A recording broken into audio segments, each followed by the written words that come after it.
Hola a todos. En el día de hoy pues les voy a compartir vamos a hablar sobre diccionario de datos, cómo hacer manipulación de ese diccionario. Mi nombre es Oscar Gil, trabajo en el Hospital Universitario San Ignacio en Bogotá, Colombia. Entonces, inicialmente pues vamos a hablar de qué son los archivos CSV, pues porque finalmente el diccionario de datos es un archivo CSV. Entonces, son archivos de texto. CSV traduce valores separados por coma. Regularmente lo que se hace es que va un registro por línea. El último registro puede tener o no un salto de línea, una nueva línea, y el archivo podría tener una primera línea con los nombres de los campos. Em, la primera vez que se hizo uso de archivos CSV fue para el compilador IBM Fortran en 1972 y la sigla como tal de CSV se usó por primera vez en 1983. Se trató de estandarizar en el 2005 con el estándar RFC 4180, pero pues muchas personas lo utilizan de diferentes formas, entonces la estandarización ha sido algo complicado. Los diccionarios de datos se pueden usar en conjunto con el online designer, con el diseñador. Em, el diccionario regularmente, pues desde mi experiencia lo utilizo para hacer cambios de forma masiva. En la primera fila del diccionario van los nombres de las diferentes propiedades o atributos que podemos modificar para cada uno de los campos de un formulario de datos. Entonces, recordemos aquí que el diccionario de datos nos permite tener toda la estructura de mis formularios y de los campos dentro de cada uno de los formularios dentro de un archivo. Entonces aquí está un codebook.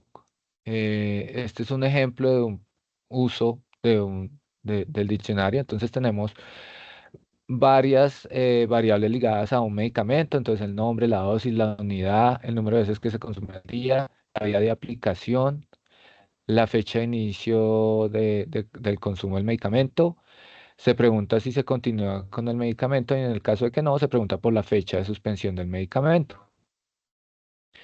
Todo esto va ligado o está sujeto a un número de medicamentos. Entonces yo puedo tener las variables de mi medicamento uno y con el diccionario voy a crear 5 medicamentos adicionales.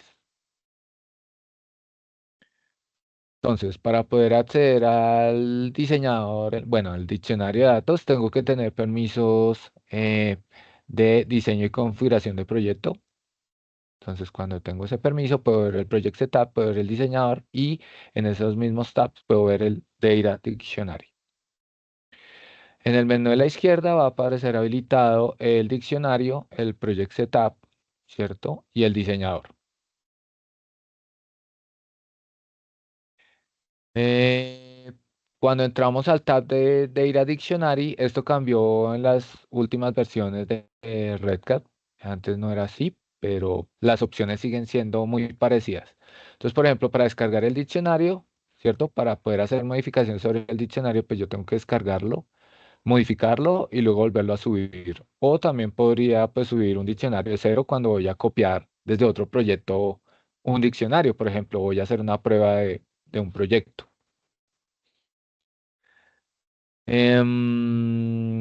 Listo. Entonces, pues ellos pusieron ahora estos tres pasos. Yo descargo el diccionario, edito el diccionario y posteriormente vuelvo y lo cargo con las modificaciones que realicé. Antes solo aparecía un link para descargar el diccionario y lo descargaba en formato separado por coma.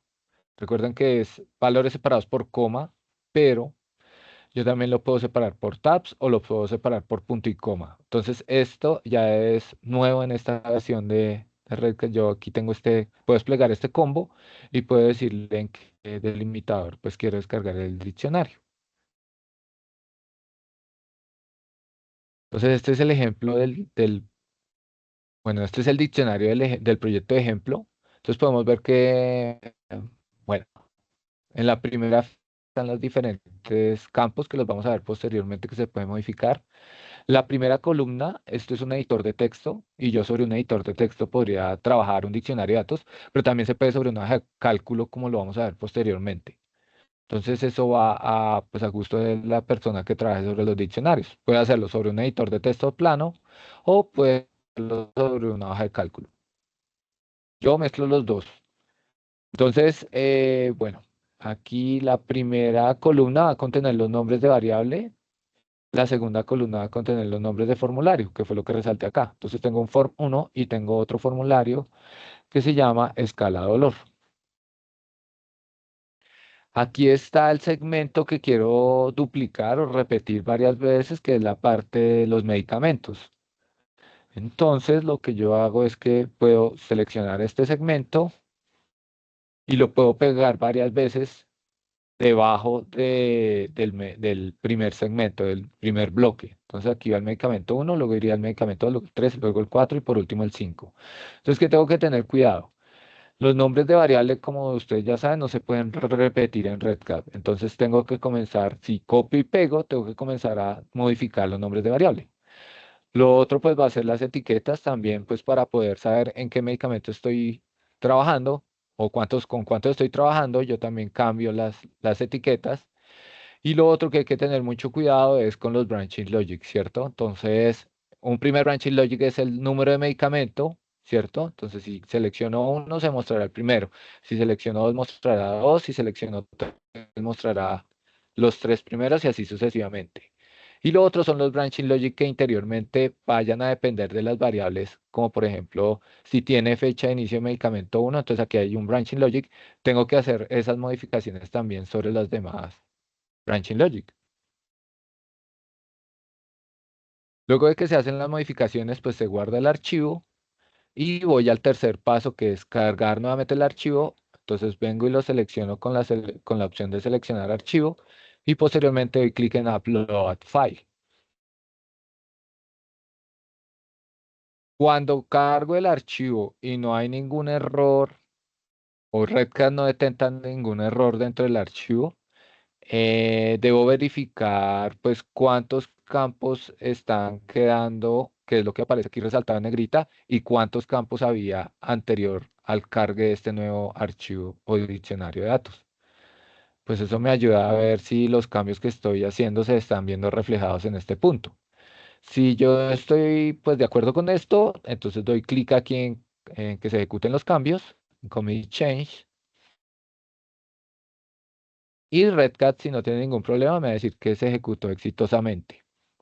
Entonces aquí hay que tener en cuenta si estamos trabajando en desarrollo o si estamos trabajando en estado de producción para el proyecto. Si estamos en desarrollo, pues directamente vamos a ver los cambios. Si estamos en producción, recuerden que tenemos un modo borrador, entonces tuvimos que anteriormente entrar al modo borrador para poder hacer cambios y que me permitiera modificar el diccionario. Y hay un enlace cuando entro a modo borrador en el que yo puedo verificar los cambios que realicé. Entonces ahí verificaría si los cambios que hice, por ejemplo, agregar nuevos campos, modificar branching logic, deben verse reflejados en ese enlace.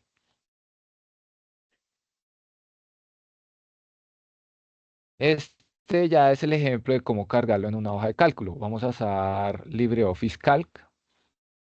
Entonces, si tienen instalado Microsoft Excel también en en el mismo computador, lo podrían cargar en Microsoft Excel. Tienen que tener cuidado con el separador, porque en teclado Latinoamérica, cuando uno guarda el archivo, lo guarda con punto y coma, y pues lo que espera Redcat son archivos separados con comas.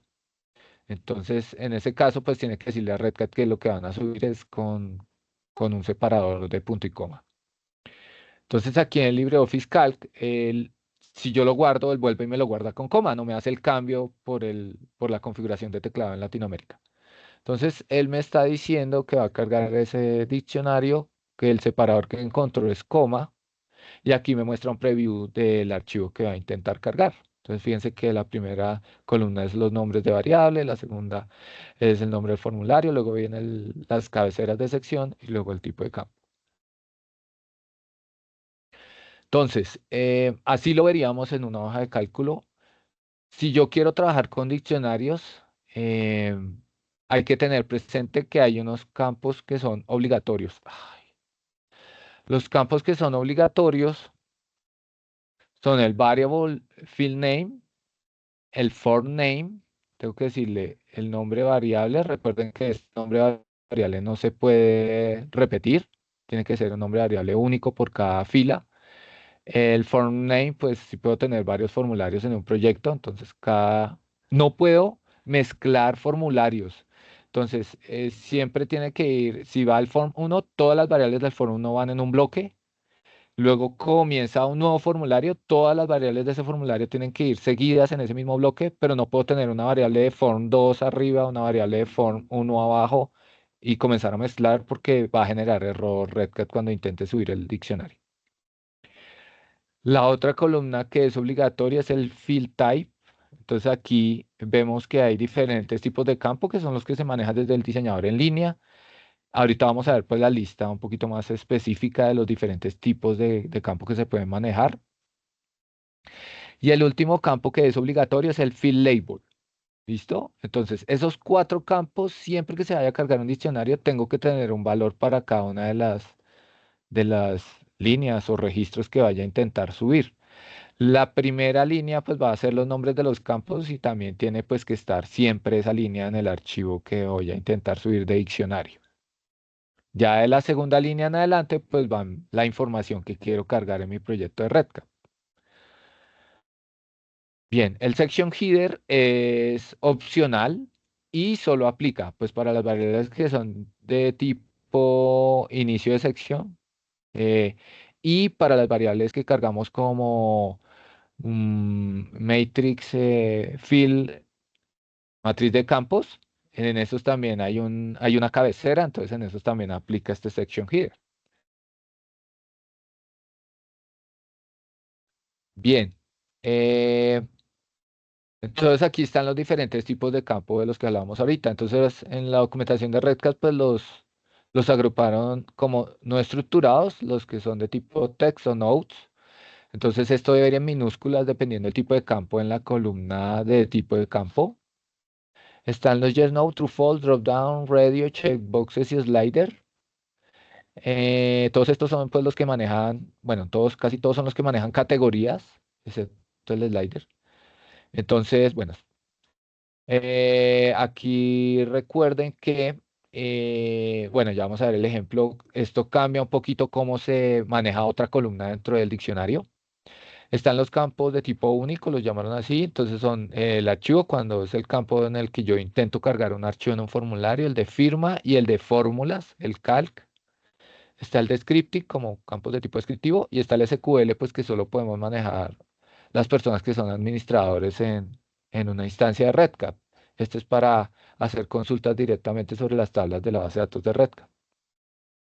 Entonces, fíjense la columna de opciones, cálculos o las etiquetas del slider. Entonces, las que son de opciones, como son checkboxes, dropdown list y ready button, aquí van las opciones separadas por el carácter pipe. Y cada categoría, como recuerden, cuando uno crea una categoría desde el diseñador, tiene que ir un código, coma y luego el nombre de la etiqueta. Entonces todo va en una misma línea, cada categoría separada por pipe de la otra.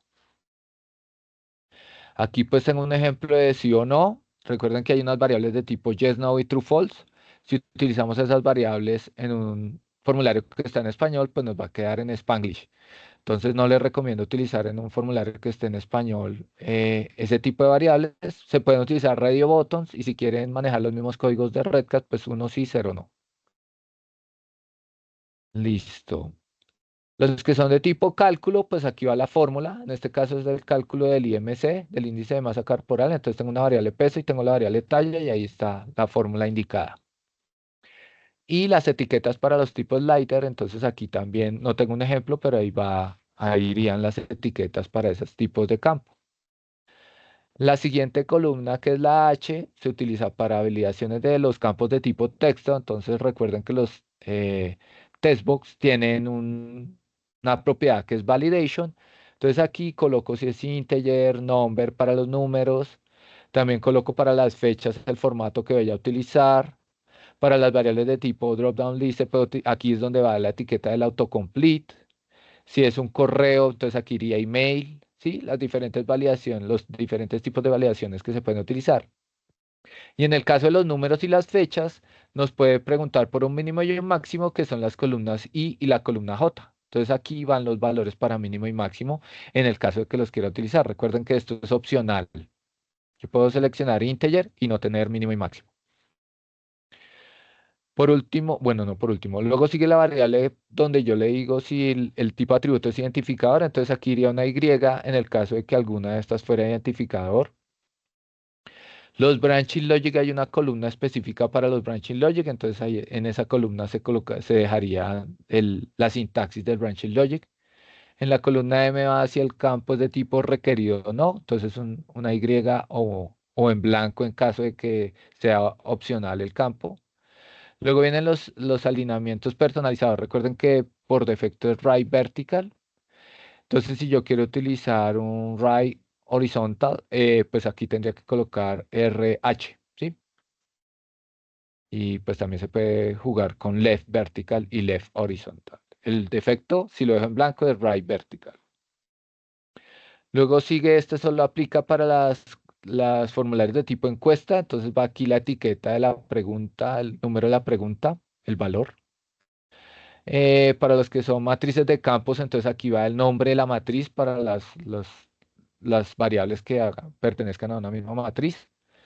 Este matrix ranking es también para matrices de campos en las que yo le doy la opción que solo quiero que me seleccionen una opción cuando son radio button, para dentro de la matriz de campos, y que solo pueden seleccionar una opción de las que hay disponibles por cada pregunta.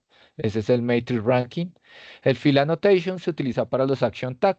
Entonces aquí tengo el none of the above, que se utiliza mucho para los checkboxes. Este es un ejemplo de un posible error que podemos tener al cargar un diccionario de datos. Entonces fíjense que él nos muestra dónde está, en qué fila está el error. Y, por ejemplo, en este caso me dice que puede haber valores duplicados.